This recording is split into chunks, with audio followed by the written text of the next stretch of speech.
السلام علیکم viewers, welcome to my channel. Viewers, آج ہم بات کریں گے ورموکس سیرپ اور ورموکس ٹیبلٹس کے بارے میں کہ ان کو کن کنڈیشنز میں استعمال کیا جاتا ہے، اس کے بینیفٹس کیا ہیں، اس کا ڈوز کیا ہے اور اس کے سائیڈ ایفیکٹس کیا ہو سکتے ہیں۔ تو ویورز، یہ سب کچھ ڈیٹیل میں جاننے کے لیے آپ میری ویڈیو کو غور سے ضرور سنیے گا، اور جنہوں نے میرے چینل کو سبسکرائب نہیں کیا وہ میرے چینل کو سبسکرائب کر لیں۔ تو ویورز، ورموکس ٹیبلٹس اور سیرپ کی فارمولیشن ہے میبینڈازول۔ میبینڈازول جو کہ ایک اینٹی پیراسٹک ایجنٹ ہے، یہ پیٹ میں پیدا ہونے والے ہر قسم کے کیڑوں کو ختم کرتا ہے، جیسا کہ ہک ورم، پن ورم، راؤنڈ ورم۔ یہ ورمز کی ٹائپس ہیں جو کہ ہمارے پیٹ میں گرو کرتے ہیں اور ہمارے انٹسٹائن اور پیٹ کو نقصان پہنچاتے ہیں، ہماری ہیلتھ کو نقصان پہنچاتے ہیں۔ تو ورموکس ٹیبلٹس اور سیرپ ان کنڈیشن میں دیے جاتے ہیں۔ ورموکس سیرپ بچوں کے لیے ہے اور ورموکس ٹیبلٹس بڑوں کے لیے ہے۔ یہ ہر طرح کے انٹسٹائنل ورم انفیکشن کو ٹریٹ کرنے کے لیے بہت افیکٹو ہے۔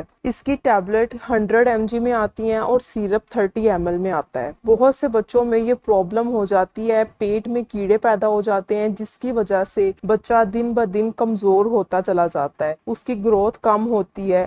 جتنا مرضی بچہ کھا لے لیکن بچے کو نہیں لگتا، وہ اس کی وجہ یہ ہوتی ہے کہ اس کے پیٹ میں کیڑے پیدا ہو جاتے ہیں جو اس کی گروتھ نہیں ہونے دے رہے۔ اس کے ساتھ ساتھ بچے کے پیٹ میں ہر وقت درد رہتی ہے۔ تو اس کنڈیشن میں بچوں کے لیے ورموکس سیرپ بہت افیکٹو ہے۔ یہ پرابلم بڑوں میں بھی اکثر ہو جاتی ہے، تو بڑوں میں بھی اس پرابلم کو ٹریٹ کرنے کے لیے ورموکس ٹیبلٹس دی جاتی ہیں جو بڑوں کے لیے بہت افیکٹو ہیں۔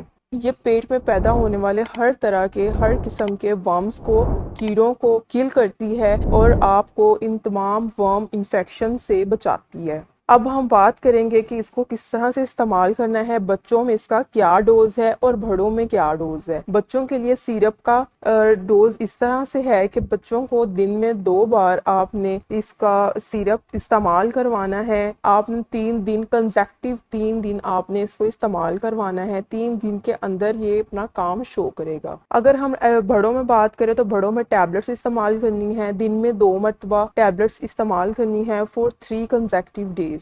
آپ نے اس کو 1 ویک سے زیادہ استعمال نہیں کرنا۔ ویورز، آپ نے اس کو کھانے کے بعد استعمال کرنا ہے۔ اگر بڑے استعمال کر رہے ہیں تو کھانے کے بعد ٹیبلٹ استعمال کرنی ہے، اور اگر بچوں کو سیرپ آپ یوز کروا رہے ہیں تو وہ بھی کھانے کے بعد دینا ہے۔ اگر اس کے سائیڈ ایفیکٹس کی بات کریں تو اس کے کچھ کامن سائیڈ ایفیکٹس ہو سکتے ہیں، جیسا کہ ڈائریا، دست وغیرہ لگ جانا، وومٹنگ یعنی الٹی وغیرہ ہونا، سٹمک پین یعنی معدے میں درد ہونا، اور بھوک کم لگنا۔ یہ سب اس کے کچھ کامن سائیڈ ایفیکٹس ہیں۔ اگر ہم بات کریں کہ کون سے لوگ اس کو استعمال نہیں کر سکتے، تو جو لوگ جن کو لیور کا مسئلہ ہے، لیور پیشنٹس ہیں، وہ اس کو نہیں استعمال کر سکتے۔ جو پریگننٹ فیمیلز ہیں اور بریسٹ فیڈنگ فیمیلز ہیں، وہ بھی اس کو ڈاکٹر کی ہدایت کے مطابق ہی استعمال کریں گی۔ ویورز، یہ تھی تمام انفارمیشن ورموکس ٹیبلٹس اور سیرپ کے بارے میں۔ اگر آپ کو انفارمیشن پسند آئی تو اس کو لائک، شیئر اور کمنٹ ضرور کیجیے گا، and please subscribe to my channel. اللہ حافظ۔